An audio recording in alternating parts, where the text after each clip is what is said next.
What is up, Bucks fans? We are live, as you can see, already technical difficulties, but we are working things out. But welcome back to Real Bucs Talk here live on a Wednesday, a special show for you guys as the draft is, I can't believe it, only 8 days away. But it's great to be back. Great to be live with you all. Welcome all in. And we have a really good show for you guys. It's gonna be yeah, the loop strikes. It's gonna be really fun. That we have in store for you. So we're going to give you, some top targets of ours that we would like to see the Buccaneers get at 26 overall. We're going to discuss, trade down, trading up, the potential possibilities of those moves.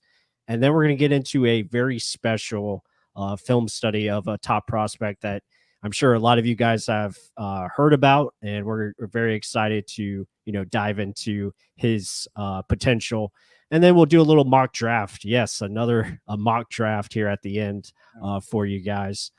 So it's going to be a lot of fun. With that said, I'm your host, Michael Plus. Join as always, my co-host, Mark Ramirez. And Mark, how are we doing tonight? How are we feeling? Obviously, the draft is next week, and man, it's coming up fast.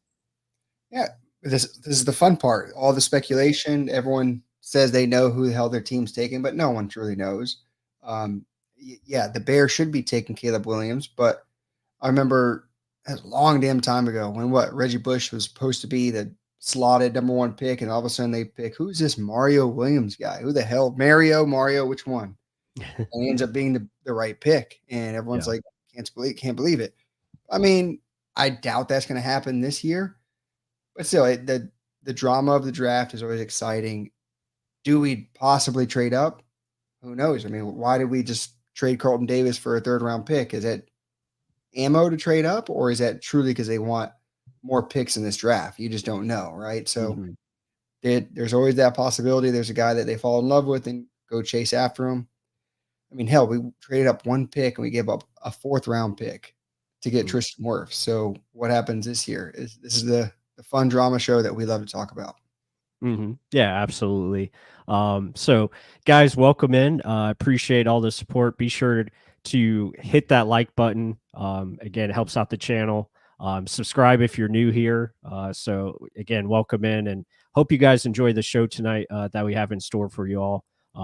But so with that said, I mean, let's get into it. Mark, do you want to start first, or should I start first as far as top targets for pick 26? I mean, so I'll break it down this way. It's a lot of it is targets, yes, but it's who are we thinking it's going to be as opposed to who is Jason Light going to take. Right. And if you look in years past, a lot of it's usually near the trenches, right? Mhm. And to Yeah, me, last four picks have all been trench players. So so so that's what I'm thinking if I'm going to mhm, think like Jason Light. But the thing is, do you get an offensive lineman? And to me, if it's the offensive lineman that you're going after, because really, truthfully, the only thing that we really have of a need is a left mhm, guard. Every other position has a guy that you're saying, okay, we have a starter lined up, right?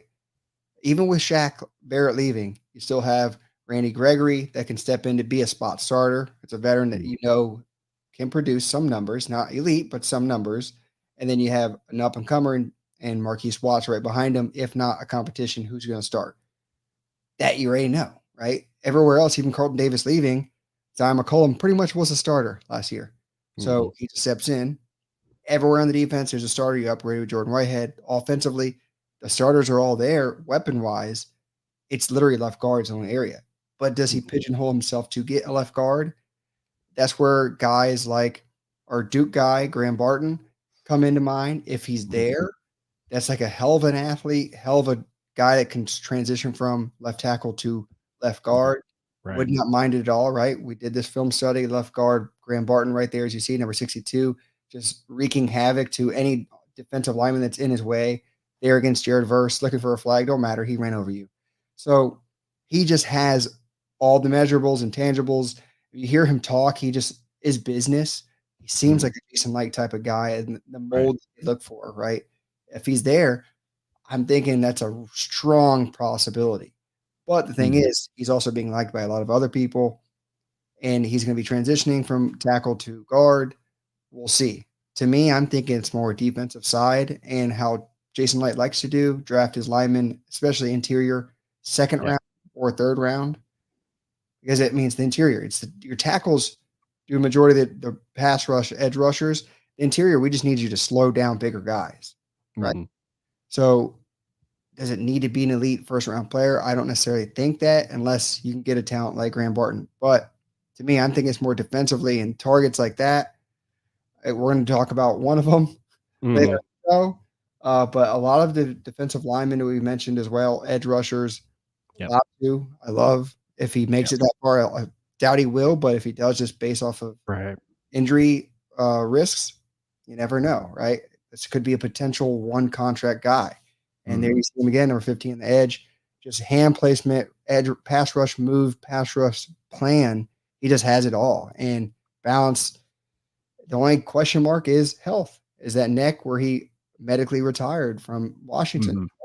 So Yeah. let's see what happens there. But those are two of the high elite targets. And Mhm. anywhere in between, bring up your two. Yeah, I mean, those are, the two you mentioned, I really like, for sure. The guy that I would love to see, especially in Todd Bowles' defense, is a guy we spoke about last time we were live, and that's Cooper DeJean. I mean, I love his game. I know a lot of people, well, he can't play man coverage. I'm like, no, he can play it. He can play it well enough. But I just feel like he'd be a perfect fit in what Todd Bowles likes to do, and that is play multiple defense. And he plays a lot more zone coverage, especially lately with a lot of cover three. And that is Cooper DeJean in a nutshell. Like, he's a perfect fit for what they like to do defensively. Not only that, but he gives you versatility at slot defender. He could play safety, absolutely, and be another guy, just a defensive weapon, as you called him on the show last time we were here live. Mhm. I just think there's so much upside with him. And then also special teams, like him in the return game, especially with his ability just to make things happen, and the new special teams rules now.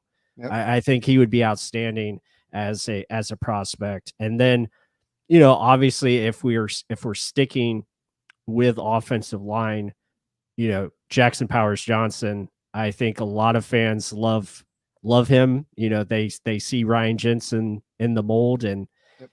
yeah, I feel like he could be definitely a great fit, and he probably will likely be he's most likely to be available at pick 26, I believe. I think a lot of the other guys that we mentioned could go much earlier than our pick at 26.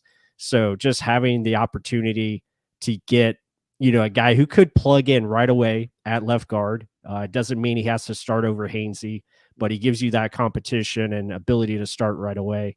And yeah, that would be a lot of fun with him as being a potential target. So yeah, I think all those names we mentioned, definitely someone to look at. Now, other guys that I would bring up into the conversation is you could look at a different corner, whether that's Kool-Aid McKinstry from Alabama. I think he makes a lot of sense. And then you look at the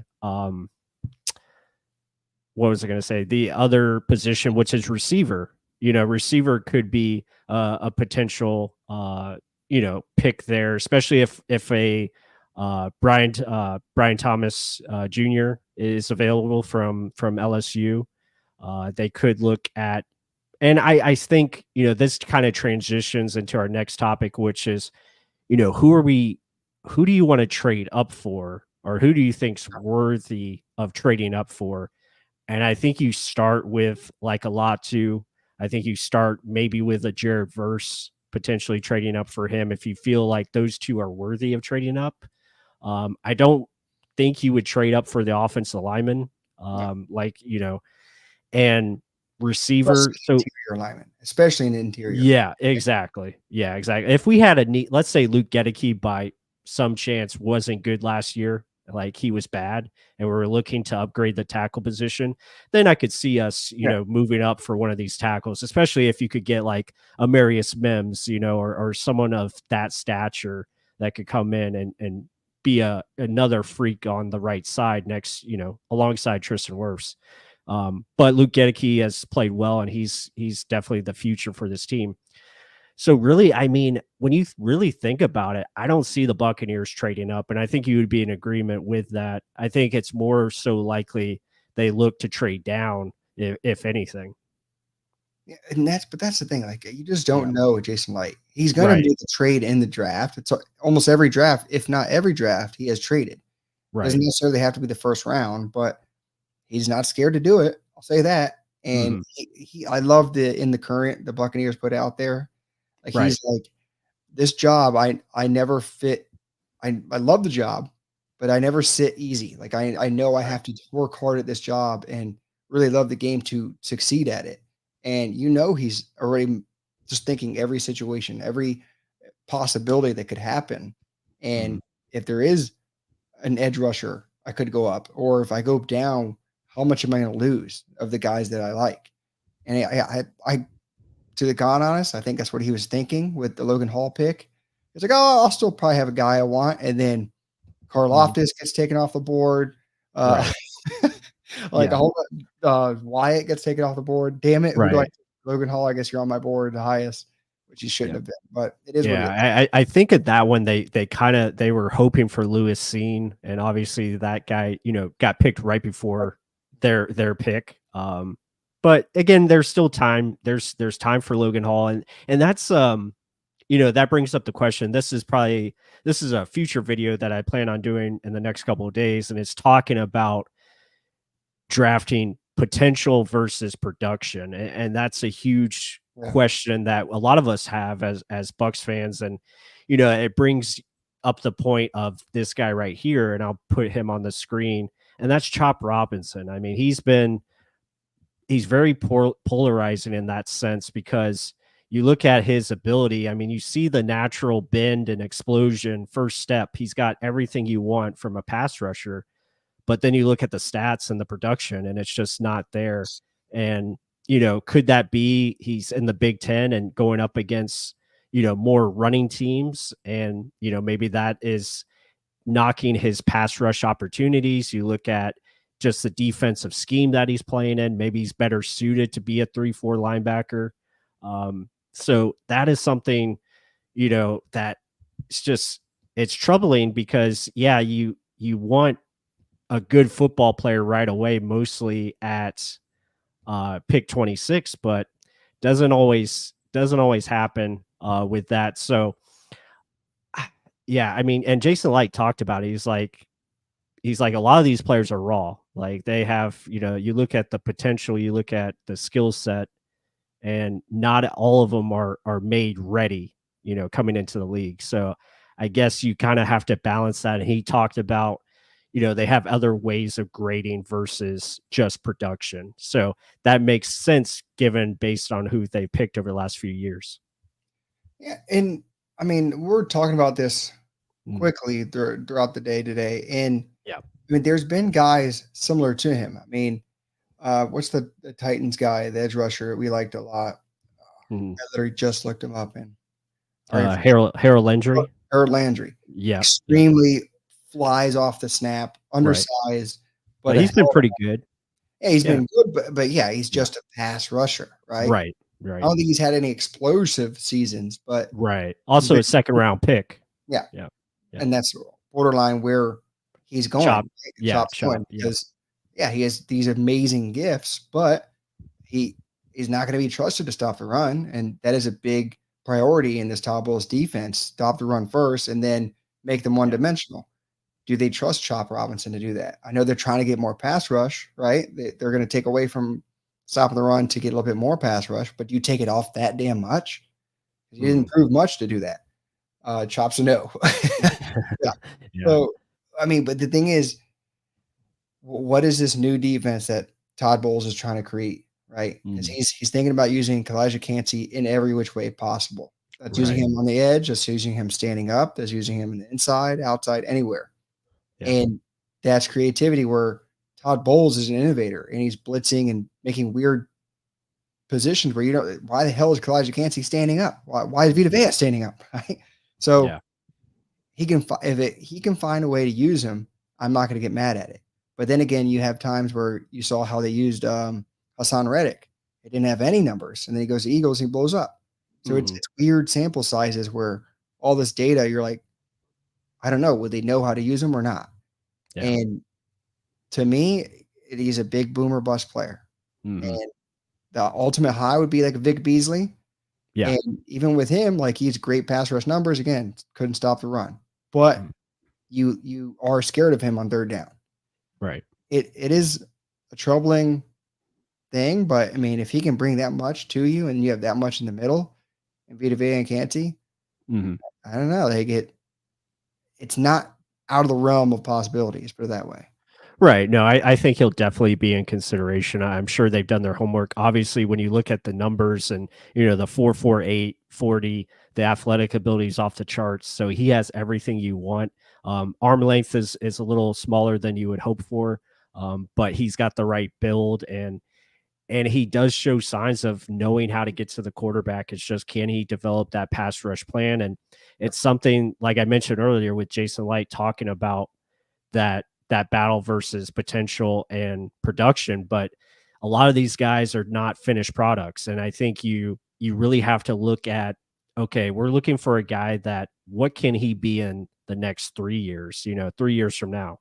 And it's a projection. A lot of that is, what do you think this guy could potentially be? And if that is, say, a lot better than the other guy, then obviously it's the right move to take a gamble or take a risk on said player because you feel confident that he could be a potential superstar.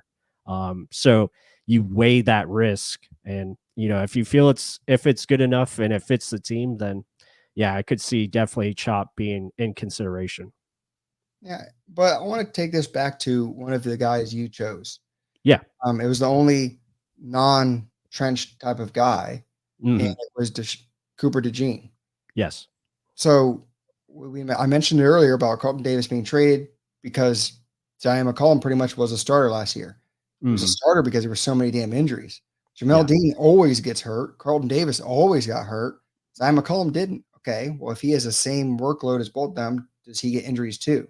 Hmm. And I know we signed Bryce Hall, we signed Right. Tavier Yeah. Thomas. Thomas. We Yep. have a whole lot of competition, but I know there was a whole lot of good praise about Bryce Hall, but he just had the injuries, right? Hmm. He fits the mold of a longer type of corner, Yeah. press man type of guy. Let's see once we get him in the room what type of guy he is. But that's where Cooper DeJean is not out of the realm either, because Hmm. based off of injuries of years past, and do you truly believe in Zion McCollum 100%? Even though he is a freak athlete, showed he's productive, you still need something in that room. Yeah. And Cooper DeJean step in that mold that Zion McCollum had, where he is multiple, can go anywhere, Hmm. and you still don't lose much if he goes down, right? Or Right. if Jamel Dean goes down or if Zion McCollum goes down. You have a guy that has that caliber that can step in. Extremely heady type of player that plays a lot of cover three, which Todd Bowles runs. Right. That's why I'm like, it is a pretty good pick. Yeah, And and sure, not to mention, yeah, does leave, right? Because of that contract. yeah, definitely. I mean, you're looking, and that's another thing, like why receiver could be in play as well, just pending if the right receiver is there available at 26, because Chris Godwin, might not be here next year with his contract coming up. So you have to look at those potential moves. And that's another thing, talking about center, Robert Hainsey, his contract is up after this year. So, having those people in place to be able to step in once those guys leave, it sets you better up for, just being a competitive team, and it sets you up better for the future. So, yeah, but DeJean, I just like because you mentioned the injuries at corner, but also injuries at safety. I mean, Antoine Winfield has had struggled with some injuries in the past. Jordan Whitehead is no stranger to laying his body on the line. So He plays. there's depth there that could be had with DeJean, and just having a guy that is very smart, instinctual player, can play probably any position in the defensive backfield. That makes your team that more flexible. And on top of that, he's a starter right away at returner. where return game is so important now, and it's going to be, more involved in this year's game. So when you look at it from that standpoint, and also his ability to make plays on the football and actually catch the ball, like Yeah, that's a huge part. I mean, his ability as a former receiver in high school, he has great hands. So I think he makes a lot of sense. I don't expect him to be there at pick 26. He's more of a dream kind of guy, similar to Latu from UCLA. I think Latu would be that ideal scenario, getting him to really complete your defensive line. And I know a lot of other people have mentioned Brian Murphy. I like him from Texas. I think he's a stud. We're going to talk about the other defensive tackle here shortly. But yeah, Brian Murphy is a beast in the middle for sure. I think he would be a lot of fun. I know there was another name mentioned. I think it was Zach Frazier, the center from West Virginia, which again, he's really good and could definitely sneak into the first round. I know recent mocks, JPJ has been falling out completely, from the first round. So, center is a interior offensive line is tricky because I think there's been only, 7 interior offensive linemen selected in the first round over the last 5 drafts. So really, when you look at it, there might be only one interior offensive lineman that gets picked in round 1, maybe 2. And, we'll see who that is. But yeah, a lot of good stuff. I think all those players are good targets for sure. And there's a good point by Al Bundy Yeah. here. Yeah. JTS contract, Anthony Nelson, Randy Gregory, all contracts up after the season. Golson, Yeah. Ageless Wonder, Greg Gaines. Those are all 1-year deals. I think KJ Britt, so many people have about to expire. So, Yep. I mean, the linebacker, this is not, again, I feel like we always draft a linebacker late too, just a body. But I think Servassier Dennis is literally the future. He can fill in either one of those. If KJ Britt isn't the guy for the future, I think this year is going to be huge for him to stamp his starter spot if he does get it or not. Yeah. Next to Levante David, I mean, I think he's just a ball player. I think he'll fit in just fine. And if it's Servassier and Britt moving forward, I'm not mad about that, especially if we can build around the defensive line. I'm hoping that's my underlying hope is that this draft pick is a first round defensive lineman around there, just to help them out. But I mean, I think linebacker, you're good even with Devin White going. Potentially later back rounds get someone, but like right there, Anthony Nelson, JTS, Randy Gregory, Greg Gaines, Golson. That's a lot of defensive linemen on 1-year deals. So yeah, that's telling. You got to look at it not just a talent prospect who you have now, but who you have in the future too. Yeah, most definitely. I think, there was a lot of talk about, oh, well, is Randy Gregory going to stop the Buccaneers from drafting an edge? And no, I don't think so. I think it's more so about getting the right edge player that, comes or falls to them either at 26 or later in the draft. Same thing with interior defensive line. And I think interior defensive line is a much greater need than people are letting on. I think it's a need that definitely will be addressed, I think, within the first 2 days. And but again, it's like who gets to those certain spots, who's available. That all plays a part into it. But and Jason Light said we have a lot of team needs. You look at running back, you look at running back, you look at receiver, tight end. All those are probably a little bit lesser needs, but and then defensively, like you said, defensive line, edge, linebacker, quarterback, safety. So pretty much across the board, there's positions where they can add to. The biggest thing I think is just continue to add good football players and add, guys that can come in and contribute. And I think that's important for this team. Because we're not necessarily win now, which every season is win now. But you got to look at, okay, we have aging players in a lot of positions, right? Like Mike is the ageless wonder, Levante David, same damn difference. Vita Vea, we've been saying, has been the heart of this damn team for the longest time. He's not getting any younger, and he's a hell of a player. But if you lose him, your defense is not the same. It just isn't. And we always talk these different types of guys, scheme and everything, but he is the monster in the middle. And you have this little window. Yeah, you want to build around him, but you also want to make sure this team stays good for a long time, not just because of one player. Right. Mm, And so that's the GM's job to make sure we're competitive for years after year, not just 1 year. That's why the win now concept bothers a lot of people. mhm. That's why Jason Light has a job, right? Yeah. Yeah. No, I think Jason, again, they do a great job. Him and his staff understand, not only building for the now, but also for the future and, making sure things are taken into account. And I really like, the free agency that they've had so far, building that depth that we discussed. And again, bringing in free agency offensive linemen, guys that have starting experience at defensive back, like you mentioned, getting Jordan Whitehead back. That's a huge. It can't be stated enough how big that move was. It was really important. But a good question here. We'll answer this real quick by the Bitcoin educators. Love that. What round do we take a running back? I'm thinking, again in that third round range, maybe fourth round. I see it somewhere in that vicinity. Third. You're thinking third. Well, yeah, since we have 2 third round picks, I think third round. That's just Oh, the Jason Light. That's the Jason Light round. I mean, he loves taking running backs there. I think fourth round would be perfect. I think there's going to be a lot of good guys in the fourth round. well, you hope with your concept of they trade down, they pick up even Right. more picks, and then Hmm. okay, I'm okay with a third round running back, but it's just which one do you take? He did Hmm. say early on that this is a deep draft of running backs that he likes a lot. Yeah. So with that, we don't need a number one, but he did say, okay, well, if we can get a guy that's very similar to Rashad White, why not? Hmm. You have two views, you never have to have a letdown. Why not?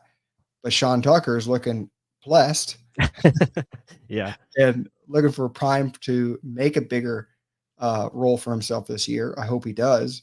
He's got Hmm. all the all the speed, athleticism as you want. Right. It's just let's see, right? It's a Hmm. big let's see though. But behind Rashad White, there's no one that's a true number one. You can't rely on anyone. So that's why running back would be a popular pick. I Yeah. just don't know if I see any guys that are top 2 day type of talents, Right. especially the difference you can get from a second, third round pick to a fourth round pick. I don't know. Hmm. I don't think that's it's that big in this draft. Like I think there's a lot of good backs. Right. Say like, oh, I'll take him second round as opposed to fourth. And I would say more fourth, day 3. Yeah, no, I think I'm with you there. I really like Audric Estime from Notre Yeah, Dame. I'm growing on him. I Uh, told you. yeah, I like him a lot. I think Marshawn Lloyd. We did a video on him today. Be sure to check that out. The guy from USC. Really like his ability. I know the popular talk about running back is Ray Davis from Mhm. Kentucky. I'm not sure if they take him. Or yeah, Ray Davis.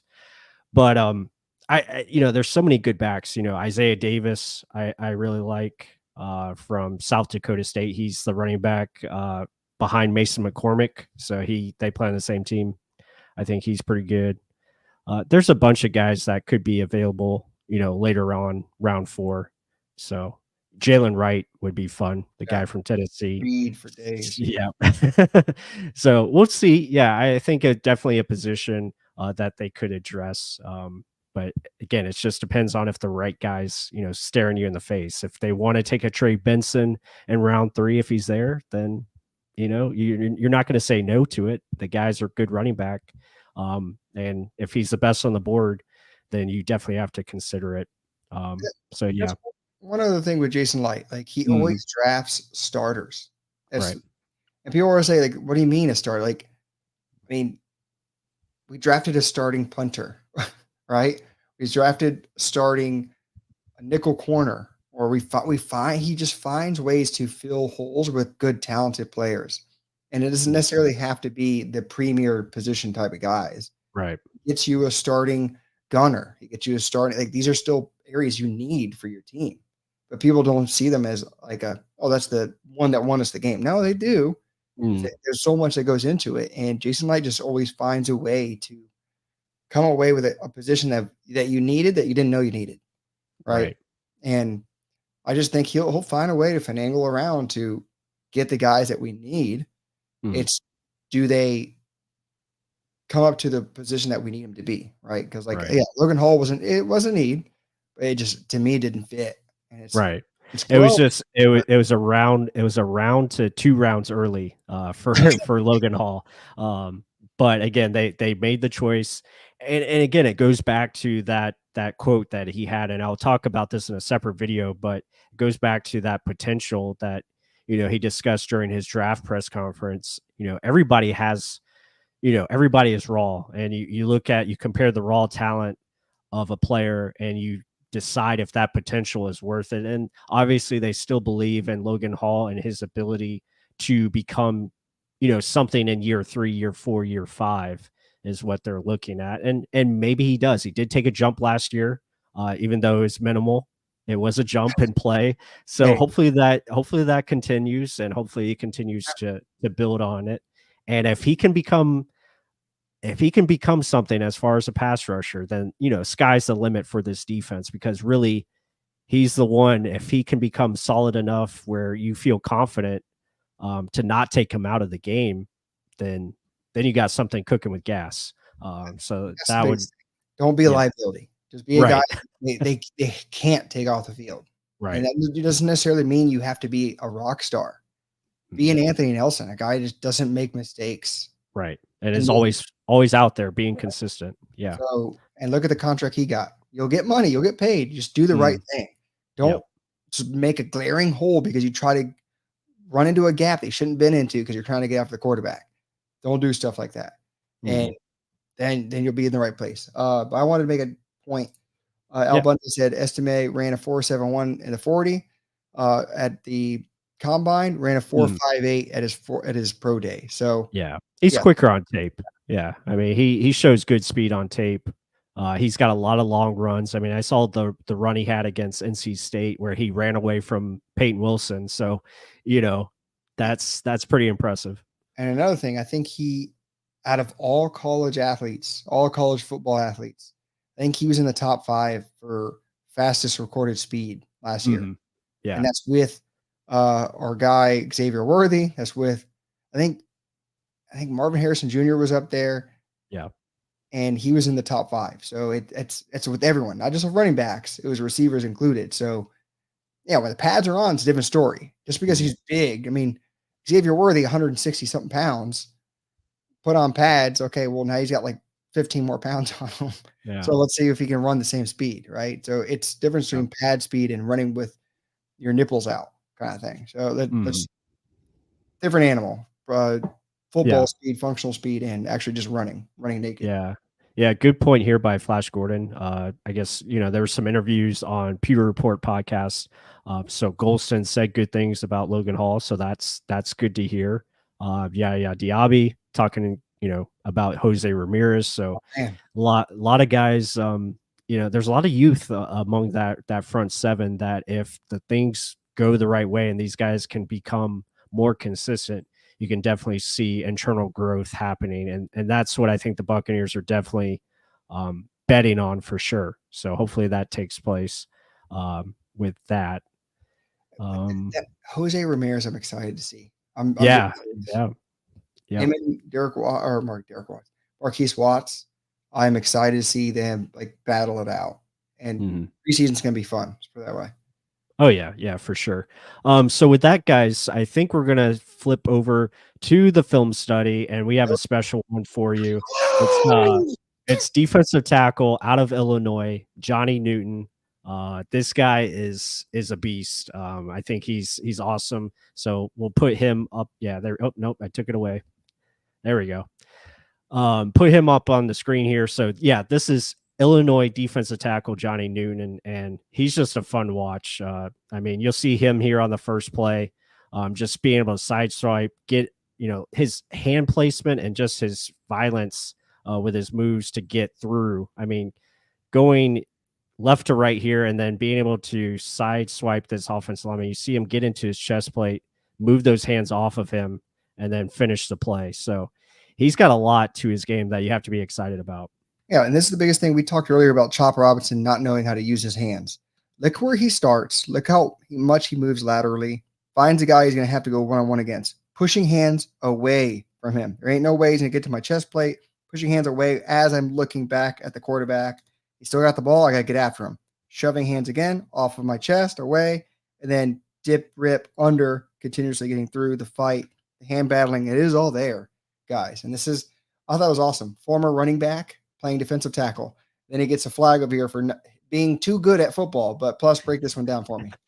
Yeah, this is another fun play. Just beating the guard here, side swiping and getting crossing his face, and then you see the swim over again, pull that hand off of him, and then being able to finish. And he finishes with compact force. Again, a little bit too much. He knows that he's like crap. I'm out of the game. So that was unfortunate because he was having a hell of a game, as you'll continue to see here against Wisconsin. I mean, I just wanted to emphasize how special this is. It's the quickness, the hand movement, the understanding to moving your legs with your upper half, the plan of attacking that outside arm. The guy's just reaching. There's nothing he can do here. He's just getting after it, balanced enough to not just get tripped up by this guy's legs here, pushes off of him, maintains balance, knocks the crap out of the quarterback. You got to love it. Upset because that's bull crap call. That's why he's upset. But plus, continue on. Here he is right here, number 4. Yeah, I mean, he finds a way to be around the football here, forcing a fumble. So again, creating turnovers. But you see the power again, being able to push and then be able to recognize. I love his recognition and awareness, being able to see, oh, the quarterback's coming near me, and he just makes a play on the football. So you got to love that about the aspects of his game, being able to shed blocks, being able to make impacts on the football. Yeah, and that's like I said, that's a huge actually aspect of it, like awareness on the field where other guys are, not just what are you doing, right? And some lesser players don't understand that. Here you go again, inside move.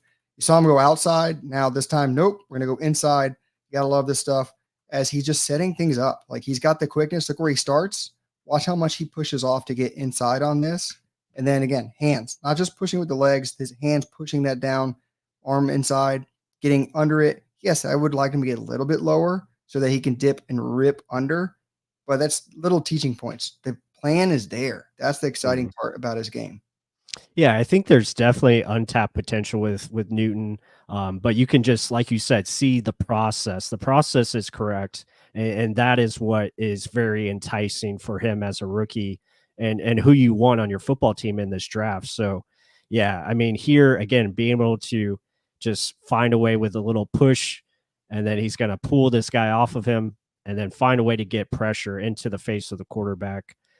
Yeah, you have to like these things. And even at 6'2", 305, he's got good strength, good play strength to him. Being able to fight through double teams, fight through gaps here, as you see, being able to get skinny, really good.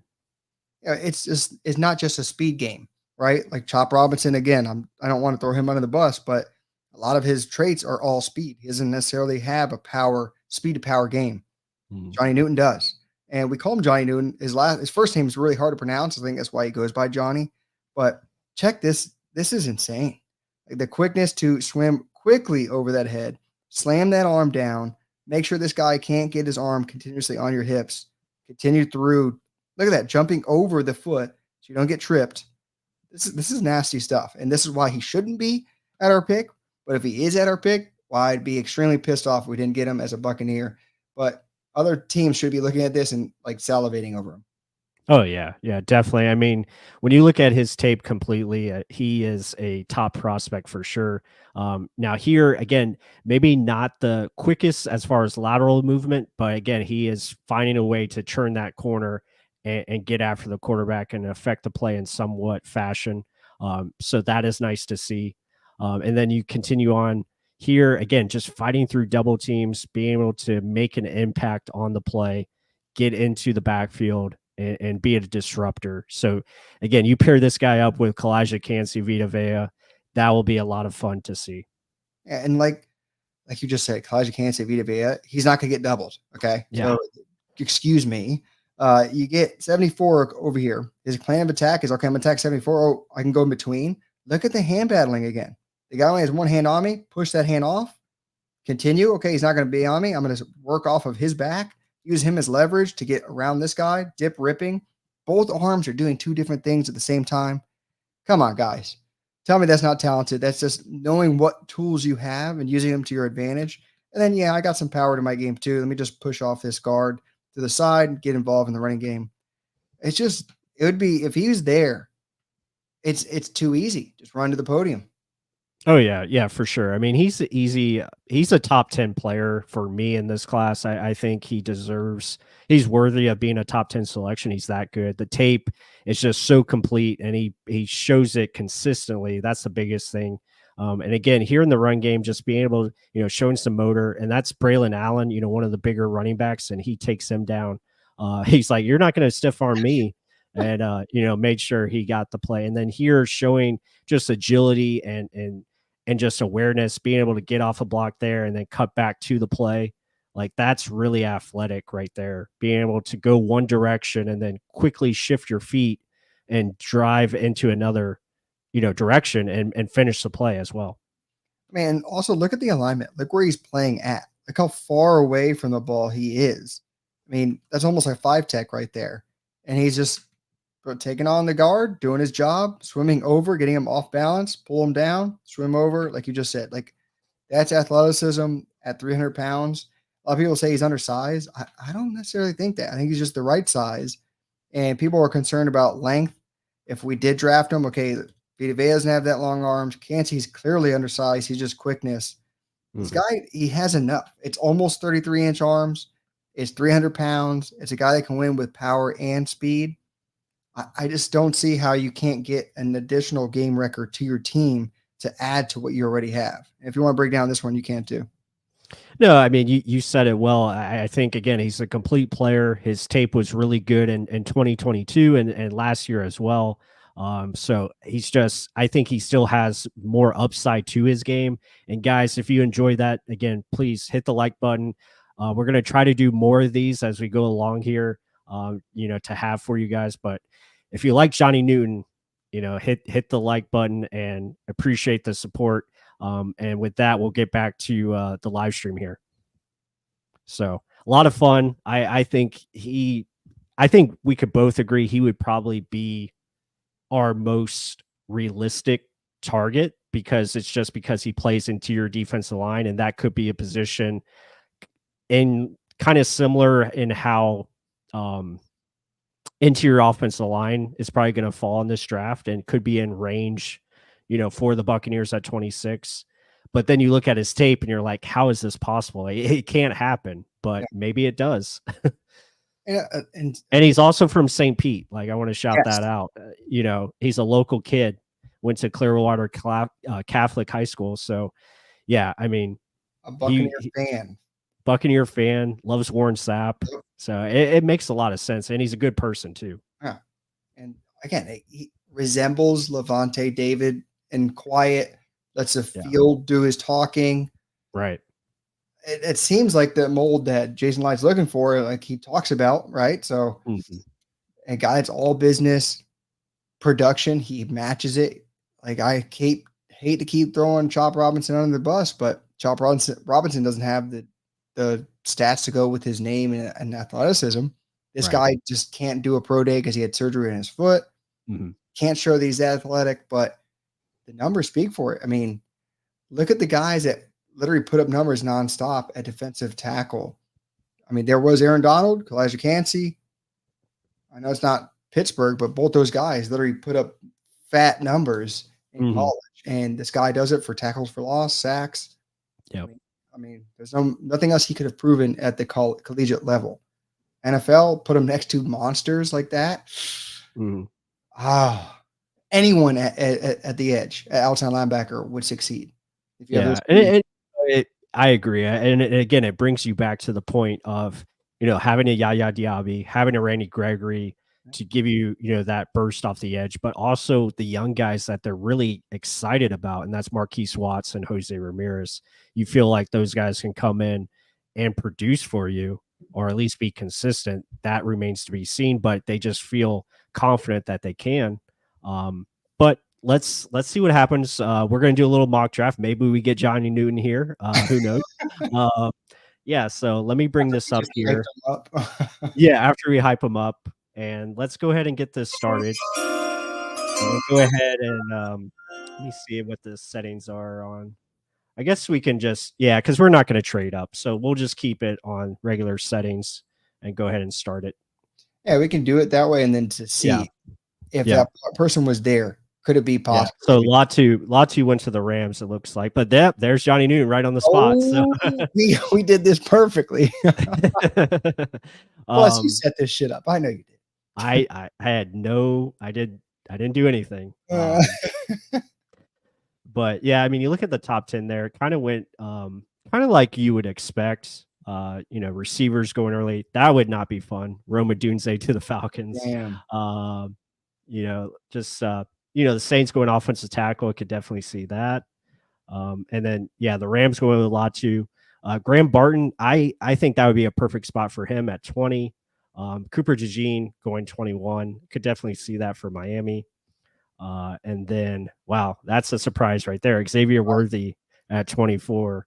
But again, that's a Jerry Jones type of pick, right? He likes that splash, move. So again, we sit here at 26. We got a lot of good players. Johnny Newton, obviously, I think would be the selection. You have Jackson Powers Johnson, which is a fan favorite. Kool-Aid McKinstry. You look at Zach Frazier, we talked about. I think some of these guys, and we didn't really dive into this, but the trade down option. If we did trade down, I think you could start looking at. I think all those guys would come into play. Kool-Aid. Even if we traded down, we could potentially get Jackson's Powers Johnson. Like even if we move down a couple of spots, Lad McConkey, I think could be in consideration. So yeah, even Chop Robinson, I feel a lot better if we traded down and we got Chop Robinson. I think that would be the move if we could do that. How far would you be able to go? Is the thing. Yeah, that's a good question. I mean, where are you moving to? Obviously Buffalo, they would want a receiver, but do they really have to trade up over Arizona? That's the thing. Like, I know a lot of people say trade down, but sometimes you just can't because no one wants to move up. Maybe Kansas City, but do you want to fall that far? Kansas City needs a receiver as well. Maybe they want to get ahead of Buffalo. Detroit, they have similar needs to us, as far as positions. So it's tough. It's a tough spot to be in. But I think right here, I mean, we just talked about the dude. I think we have to go with Johnny Newton. I mean, okay, guys. I know a lot of people like Byron Murphy, but I mean, to me, here's my argument between the two. Byron Murphy is a ball of muscle. Yes, he has all the athletic traits, but how do you not know that Johnny Newton can't do those? I mean, he just didn't time. You couldn't see. Is it just because of what you saw him do?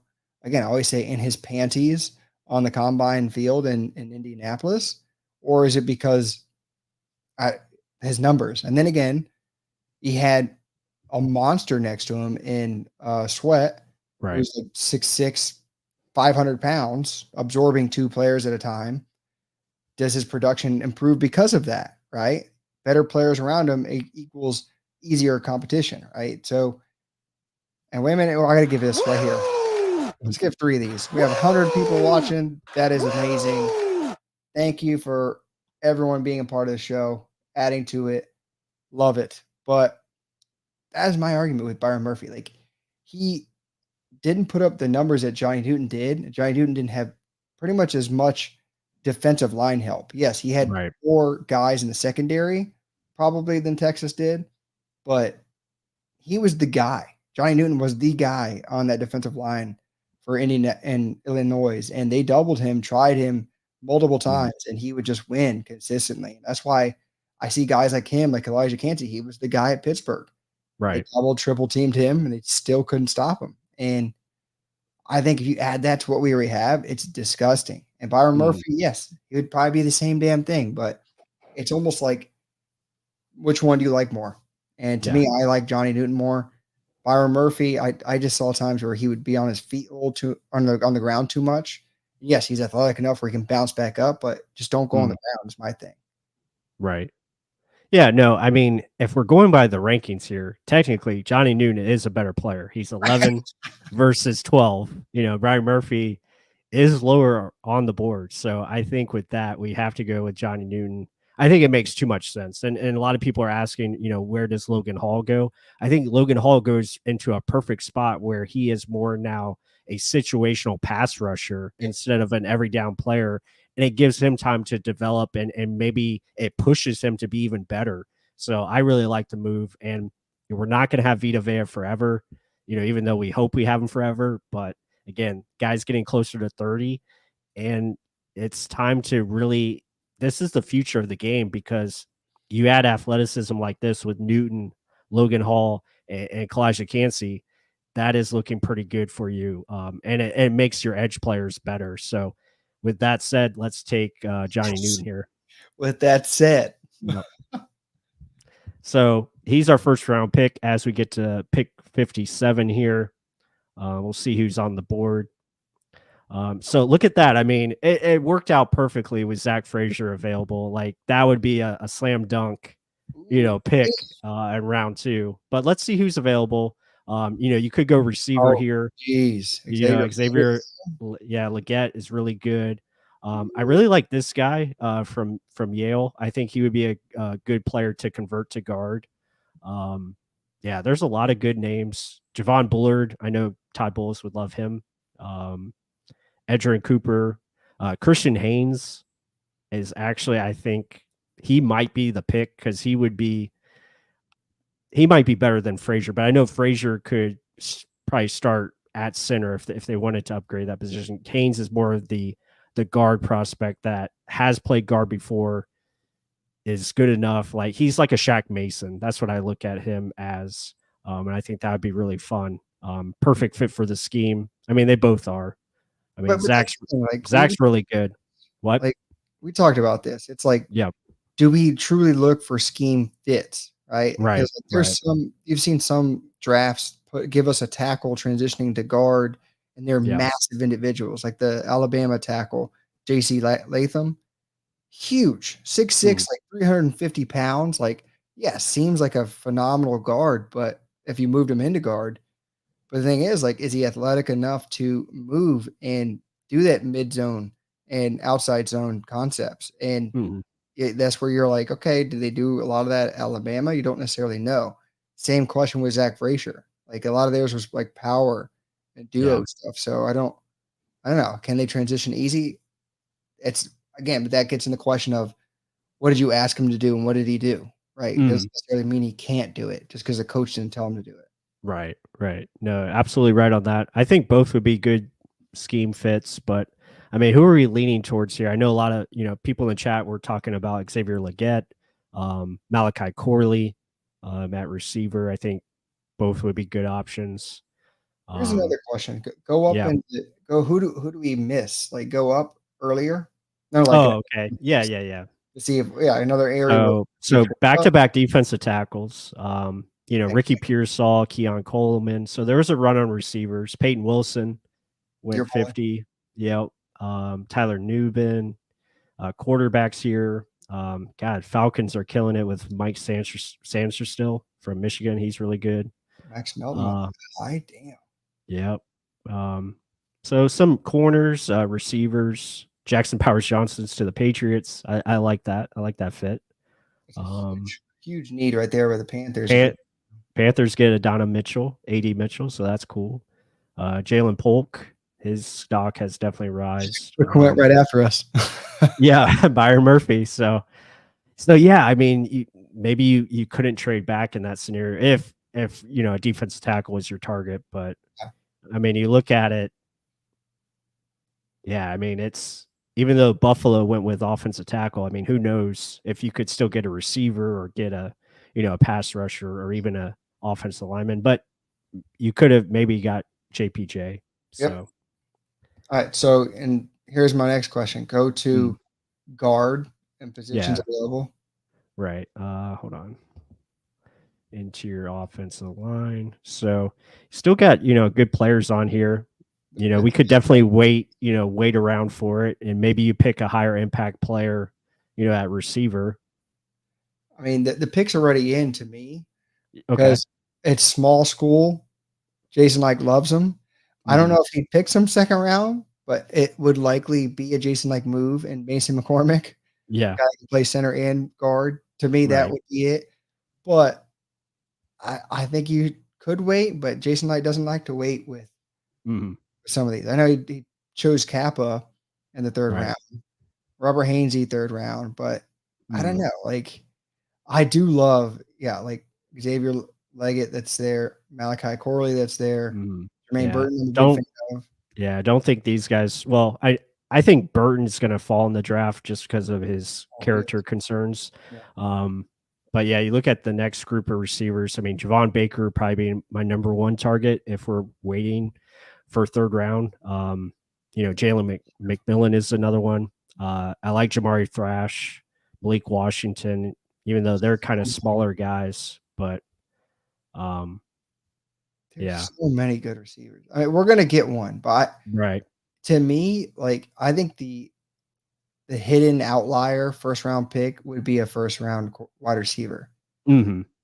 because again, we don't have many needs, and you could Yeah. get a guard later. Do we get him at the second pick? Possibly. Um, Yeah. I I don't know. mean, do we feel Zach Frazier could be available here at 57? Hmm. So That's are you that highly on him playing center and moving Hainsey over to guard? No, I think Frazier could easily play left guard for you. I Okay. think I think Frazier, he's played left guard before. Um, so I feel like he could definitely be a left guard and do well. And then, eventually you could move Frazier back to his position once Hainsey leaves next year if he does. Um, or transition that. God, So I mean, the other I'm leaning air. I'll just break it down. So I'm leaning towards either Frazier or Leggett. I just feel like those would be my two picks. yeah, well, I'm leaning right there with you. I mean, Yeah. I think Jason Light would think I'm going to go small school guard Hmm. just because that's how Jason Light is. Yeah. I mean, I'm seeing future. I'm seeing potential guy that's exactly like Chris Godwin and potential. He's Yeah. 100% could be a number two. Could he be a number one down in the future, like a DK Metcalf? Look at the size he has, Right. and he's not just a deep threat. He can do a lot, anything. Yeah. Yeah, he's a lot of wow Yeah. moments. Yeah. I think with that, I think we're gonna go ahead and take him here. I just feel there's not gonna be a playmaker like him lasting to us to the third round. So I feel like this is the move. And you get an explosive receiver in Leggett who can. I think the upside is still there for him to grow into something, and especially he gets to work with his former receivers coach now, and the Bucs receivers coach, which is Brian McClendon. I think it makes a lot of sense to get this guy. I'm So, with you. I'm with all you. right, let's do it. We need to get a damn guard plus. And Zach Frazier went the pick right after. So, Right? there you go. Yeah, let's see who's available here at 89. If Um, he had the balls to wait and he still is there, right. uh, So we have some corners here. running Renardo back Green. Um, Cooper yeah, running Beebe. back. Oh my There's god. Cooper Beebe. Now he's a plug and play left guard. Like that's what he plays. I mean, Mason McCormick's the same thing. So I think both of those guys make a lot of sense. Um, Me, I love Cooper Beebe. Like yeah, it I just, like him too. but I know he's going to lean towards Mason McCormick. Well, McCormick's just the better overall athlete. Yeah. And I know we like guys that can move. We like guys that can, especially with the zone running scheme. So I don't think this one needs much debate. We're just going to take Mason McCormick. Don't even look Um, at the rest of the players. right. I think he would be a great pick here at. I mean, he's got good size, 6'5", 315. A little older prospect. He's almost 24, but that doesn't that doesn't bother me as much, especially in the third round. So yeah, let's go ahead and make this choice, and then we have another pick, which will be our last pick here at 92. Easy does it there. Look at that. Just Yeah, 2 more picks later, and there you go. Oh, yeah, it just missed. Yeah, I'm a big fan of Demerson, the safety out of mm. Texas Tech. Oh yeah, yeah, he's really But good. I don't know. Third round, I think it's still a little rich to be taking safety unless you truly like love the guy. Um, let's see. Mhm. Nardo Green's still there. Yeah, You're mentioning running backs are there. I Uh, wonder if my guy. I've really liked this guy that I'm going to bring up here. Let's see if he's still available. Um, he is. I know he's ranked 139, but I really like this dude. Again, smaller. He's an outlier because he's 6'1". Doesn't have long arms, but the dude just has a lot to his game. I mean, from a pass rush standpoint, I really like Muhammad Kamara, and I think he goes earlier than the fourth round. So he would definitely be someone I look at if we want to add an edge. I know we got Newton, who kind of solves your pass rush, or at least helps it get better for sure. I But guess I I think like that dude. unless one of these top tier edge rushers are there, I don't think, Yeah, especially if they're not there, they're going to say, you know what, we're going to run with our young guys yeah. that we drafted and we know that, or not even drafted, we got by undrafted free agents, and Mhm. that through I dedicated don't Murph I said don't were think he'll be amazing. there. I don't think he's going to be there. I don't think this guy will be here, but I would love to take him. I mean, he would be awesome. Well, I Definitely mean, add to that room for sure. so if you think Let's about the draft so far, we've got mhm. Johnny Newton. We took Xavier Leggett and Yep, Mason McCormick. To me, that's a home run already. yep, Anything after that, it's just filling hole like right. areas in the team. But then again, people were saying in the draft, cornerback, cornerback. Yes, Mhm. we got our 2 starters in Zion McCollum, Jalen Jamel Dean, but like we were saying, they get hurt all the damn time. Right. Who's going to be the Zion McCollum of this year that can plug and play and fill in fill in those holes, right? Is it going to be Mhm. the guys we signed through free agency, or will it be a free agent pick or guy we draft? Bernardo Green is a big fan favorite in Yeah. the He's group. he's good. I mean, he fits what they wanna do. He's, press man corner, likes to play physical. So he would make sense. I like that decision.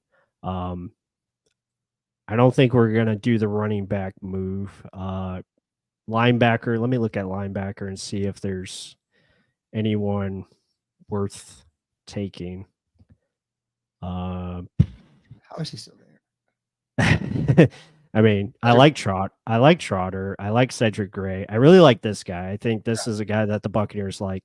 he got some Trevin speed to Wallace. him too. Yeah, he's good. I wouldn't mind taking him here. Um, but let's see. I guess let's see what the chat.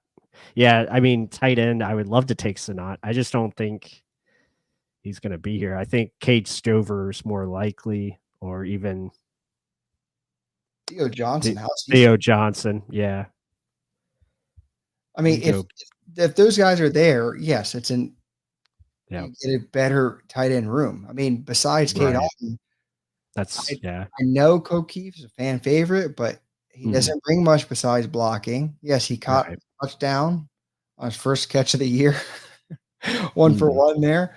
But it you want more dynamic or an expansive room, not just K Yeah. Dotton is your only option.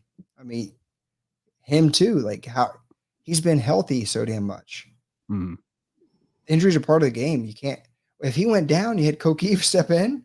Or I Yeah. mean, Payne Durham too, he stepped in, but is Payne Durham good enough to be step in to be your number 1? I don't Mhm. know. So, yeah, I mean, I'm between Renardo Green or, like you said, taking one of the tight ends. Um, And then it's measuring where they at on their board, right? yeah. I mean, Green is the more premium position, so I think we go there. He's the higher rated player. Makes sense for the room. Again, you add another corner with size. I And think then that. 11 personnel, tight end makes it less of a need. Right. Yeah. Because you're still going to have Kate on out there, and I think I'm good with that. He's my tight end one, so I'm good with having him on the field. I like Kate on. So I'm still on the fence. I think he's good. He's I know there's good more enough.